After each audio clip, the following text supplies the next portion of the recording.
Hi friends, welcome to our channel. మన వీడియోలోకి వెళ్ళే ముందు మన ఛానల్ ఇంకా ఎవరైనా సబ్స్క్రైబ్ చేసుకోలేని వాళ్ళు ఉంటే సబ్స్క్రైబ్ చేయండి. అలాగే ఈ వీడియోని కొత్తగా చూస్తున్న వాళ్ళు లైక్ చేయండి, షేర్ చేయండి.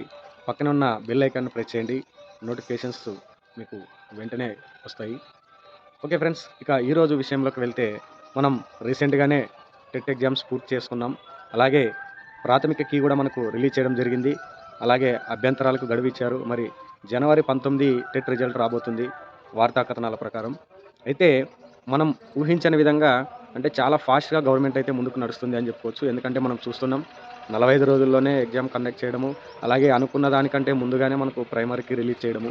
నాకు తెలిసి జనవరి 19 వరకు కూడా రిజల్ట్ అనేది అంత లేట్ కాకపోవచ్చు. జనవరి ఫస్ట్ వీక్‌లో అయితే రిజల్ట్ రావడానికి ఎక్కువ అవకాశం ఉంది. అయితే ఇక నోటిఫికేషన్ కూడా మనం రకరకాల వార్తా కథనాలు వింటున్నాం సోషల్ మీడియా ద్వారా. వాటి గురించే ఈరోజు మీకు చెప్పాలనుకుంటున్నాను.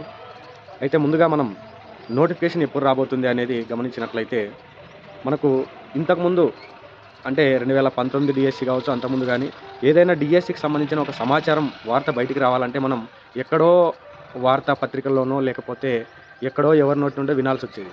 అంటే దానికి సంబంధించిన మంత్రి గాని, ముఖ్యమంత్రుల నోట నుండి నోటిఫికేషన్‌లకు సంబంధించిన విషయాలు వినడం అనేది చాలా అరుదు. కానీ మనం ఈ మధ్య చూసినట్లయితే కూటమి ప్రభుత్వం ఎప్పుడు చూసినా ఈ నోటిఫికేషన్‌ల గురించి పదే పదే చెప్తూనే ఉన్నారు. విద్యాశాఖ మంత్రి లోకేష్ గారు ప్రతిసారి గూడా మేము జనవరిలో జాబ్ క్యాలెండర్ వదలబోతున్నాం. అలాగే డీఎస్సీ గురించి ప్రతిసారి ఆయన చెప్తూనే ఉన్నారు. మనకు అంటే ప్రతి విద్యా సంవత్సరం ప్రారంభంలోగా టీచర్ నోటిఫికేషన్ ఫిలప్ చేస్తామని చెప్తున్నారు. అయితే ఇక సన్నద్ధం అవ్వాల్సింది మనమే తప్ప, ఎందుకంటే సమయం చూసుకున్నాం. డీఎస్సీ అయిపోయింది. ప్రస్తుతం టెట్ కూడా అయిపోయింది. నోటిఫికేషన్ వదిలిన తర్వాత 45 రోజుల సమయాన్ని మాత్రమే ఇస్తున్నారు. కాబట్టి దాన్ని దృష్టిలో పెట్టుకొని మనం సిద్ధంగా ఉండాల్సిందే తప్ప, తర్వాత మనం ప్రభుత్వం టైం ఇవ్వలేదనో, లేకపోతే నార్మలైజేషన్‌లో మాకు నష్టపోయిందనో మనం చూసాం రీసెంట్‌గానే. నష్టపోయాము. వచ్చేవాళ్ళు ఉద్యోగాలు సంపాదించి ఈరోజు స్కూళ్ళకి వెళ్తున్నారు. కాబట్టి మన చేతుల్లో లేని విషయాల గురించి మనం ఎక్కువగా ఆలోచించడం మనకే మంచిది కాదనిపిస్తుంది. అయితే ఇక నోటిఫికేషన్‌లో పోస్టులు ఎన్నుంటాయనేది చాలా కొన్ని లక్షల మంది ప్రశ్న. అయితే చాలా మనం సోషల్ మీడియాలో చాలా వార్తలు వింటున్నాము, చూస్తున్నాము. 2000 పోస్టులు ఉంటాయంట అని ఒకసారి, 3000 ఉంటాయంట అని ఒకసారి రకరకాలుగా చెప్తున్నారు. అయితే విషయం ఎవరికీ పూర్తిగా అయితే తెలియదు. ఎందుకంటే ఇది మనకు మంత్రి నోటి నుండి ఇన్ని పోస్టులున్నాయని చెప్తే తప్ప మనం నమ్మకూడదు. ఎందుకంటే నోటిఫికేషన్ గురించయితే ఆయన స్పష్టంగా చెప్తున్నారు. జనవరిలో వస్తుంది అని. అలాగే మనకు జనవరి ఎండింగ్ లోపు ఫిబ్రవరి ఫస్ట్ వీక్ లోపు నోటిఫికేషన్ రావడానికి చాలా అవకాశం ఉంది. ఎందుకంటే ఫిబ్రవరిలో మనకు పంచాయతీ ఎన్నికల నోటిఫికేషన్ రిలీజ్ అయ్యే లోపు డీఎస్సీ నోటిఫికేషన్ రిలీజ్ చేసి ఎన్నికలకు వెళ్ళాలనే ఆలోచనలో ప్రభుత్వం తప్పనిసరిగా ఉంటుంది. ఎందుకంటే స్థానిక ఎన్నికల ప్రభావంతో ఇది డీఎస్సీ అభ్యర్థులు ఓట్ల యొక్క ప్రభావంపై ఆధారపడి ఉంటుంది కాబట్టి తప్పకుండా మనకు నోటిఫికేషన్ జనవరి ఎండింగ్ కల్లా వచ్చే అవకాశాలు ఎక్కువగా కనిపిస్తున్నాయి. అలాగే జనవరి ఎండింగ్‌లో వస్తే 45 రోజులు మార్చ్‌లో మనకు ఎండింగ్‌లో ఎగ్జామ్స్ ఉండడానికి అవకాశం ఉంది. ఒకవేళ ఎన్నికలు జరిగి ఒకవేళ వెనక్కి వెళ్తే ఏప్రిల్ లేదా మేలో జరగొచ్చు. సో, అలా జరిగితే ఇంకా మంచిదే. మనకు అనుకున్నంతగా ఒక 3 మంత్స్ అట్లా టైం వస్తుంది కాబట్టి, ఏది ఏమైనప్పటికీ మనం గత డీఎస్సీలో ఉద్యోగం కోల్పోయి ఉండొచ్చు. ప్రస్తుతం ఇంకా ఉద్యోగం కోసం ప్రయత్నం చేస్తూ ఉండొచ్చు. అలాగే టెట్‌లో నార్మలైజేషన్ గురించి చాలామంది చెప్తున్నారు. మరి మనం నార్మలైజేషన్ గురించి చూసాం.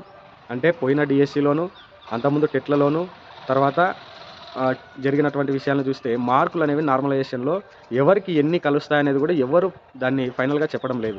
ప్రభుత్వం కూడా దాన్ని ఎక్కడ వెల్లడించడం లేదు. అయితే మనం కొంతమంది 10 కలుస్తాయంట, 20 కలుస్తాయంట అని అంటున్నారు. ఇంతకుముందు టెట్‌లలో గాని మనకు 15 వరకు అత్యధికంగా కలిశాయని చాలామంది చెప్తున్నారు. కలిశాయి కూడా 11-15 వరకు కలిసిన వాళ్ళున్నారు. అలాగే 5-15 వరకు కలిశాయి ఇంతకుముందు టెట్‌లలో. ఇక డీఎస్సీ విషయానికొస్తే మొన్న జరిగిన డీఎస్సీలో మనం చూసుకున్నట్లయితే కొంతమందికి 0.75 నుంచి నార్మలైజేషన్ యాడ్ అవ్వడం జరిగింది. అత్యధికంగా మనకి 4.35 వరకు యాడ్ అయ్యాయి.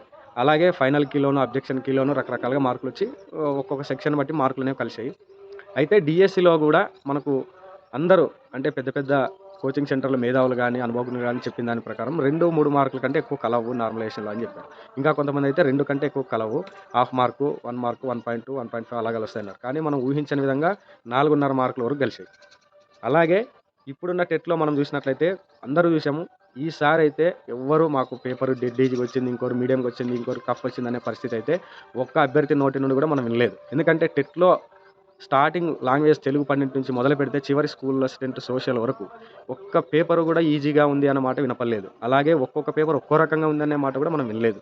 అన్ని పేపర్‌లు ఒకే రకమైన కాఠిన్యతనైతే మెయింటైన్ చేస్తూ వచ్చారు. సో, దాన్ని బట్టి చూస్తే నార్మలైజేషన్ విషయంలో ఈసారి ఒకరికి 10 కలవడం, ఒకరికి 2, 5 కలవడం అనేది ఉండకపోవచ్చు అనే ఒక అంచనా మాత్రమే.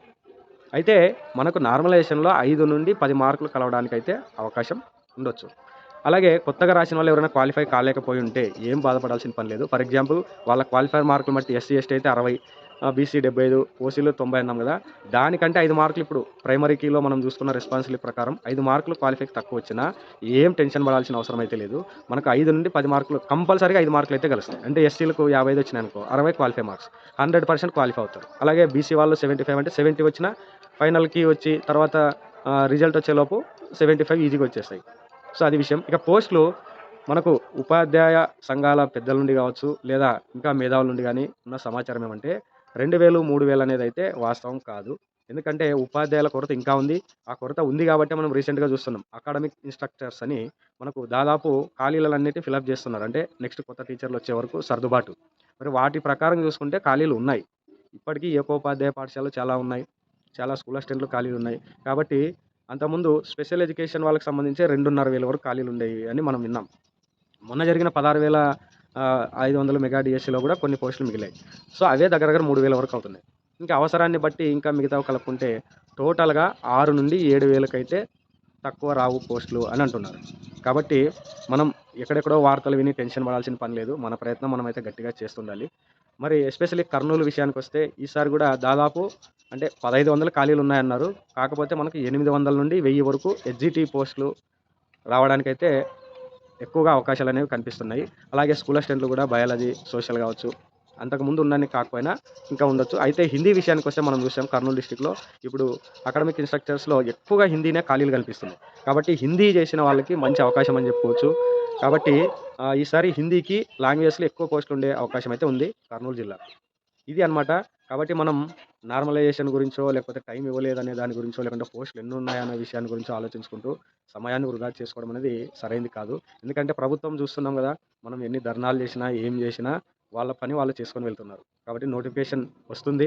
అప్లై చేయడానికి నెలన్నర టైం ఇస్తే, అప్లై చేయడానికి ఎండింగ్ డేట్‌లోపే మన హాల్ టికెట్లు వచ్చేస్తున్నాయి ఎగ్జామ్‌కు. కాబట్టి ఇంత తక్కువ సమయంలో మనం ఎలా ప్రిపేర్ అవ్వాలనేది, గతంలో జరిగిన పొరపాట్లు ఎలా సరిదిద్దుకోవాలనేది మన చేతుల్లోనే ఉంది తప్ప, ఇప్పుడు అన్నీ విమర్శించుకుంటూ ఉద్యోగం వచ్చిన వాళ్ళు హ్యాపీగా స్కూళ్ళలో కూర్చున్నారు.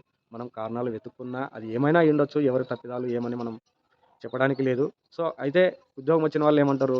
చదవలేకపోవడం వల్లే ఉద్యోగం రాలేదు గానీ, ఇవన్నీ కాకమ్మ కబుర్లు అనే టైప్‌లోనే చెప్తారు. కాబట్టి సమాజం ఏం చేస్తుంది ఫైనల్‌గా జాబ్ వచ్చిందా లేదా? నార్మలైజేషన్ వల్ల పోయిందనో, లేకపోతే సమయం లేకపోవడం వల్ల పోయిందనో మనం ఎన్ని చెప్పుకున్నా అవి ఎవరు పట్టించుకునే పరిస్థితిలో ఉండరు. వెళ్ళే వాళ్ళు ఎలాగో వెళ్ళిపోతుంటారు. కాబట్టి మనం మంచి నోటిఫికేషన్ అయితే ఆశించవచ్చు.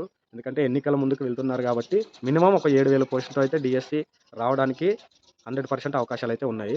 అలాగే ఎగ్జామ్ మార్చ్ లేదా ఎలక్షన్ మనకు అనుకూలంగా అయితే ఏప్రిల్ లేదా మేలో జరిగే అవకాశాలైతే ఉన్నాయి. ఎటు తిరిగి మే కల్లా మనకు లేదా ఏప్రిల్ కల్లా ఎగ్జామ్స్ అయితే అయిపోతాయి. మళ్ళీ మనం ఆ ఎగ్జామ్ అయిపోయిన తర్వాత ఎవరి పనులు వాళ్ళు చూసుకోవచ్చు.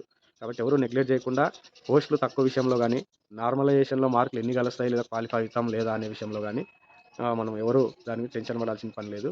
సో, అలాగే మనకు ఎక్కువగా ఇంకా ఫైనల్‌కి రాబోతుంది. రెస్పాన్స్ షీట్లు రాబోతున్నాయి. అబ్జెక్షన్స్ కూడా కొన్ని ఏవైనా అబ్జెక్షన్సే పెట్టారు. సో, వాటిలో మనకి అదృష్టం కొద్దీ ఒక హాఫ్ మార్కు, 1 మార్క్, 2 మార్క్స్ మనకి కలిసే అవకాశాలు కూడా ఉన్నాయి. కాబట్టి ఎవరు దాని గురించి ఆలోచించకుండా ప్రశాంతంగా చదవండి. Thanks for watching.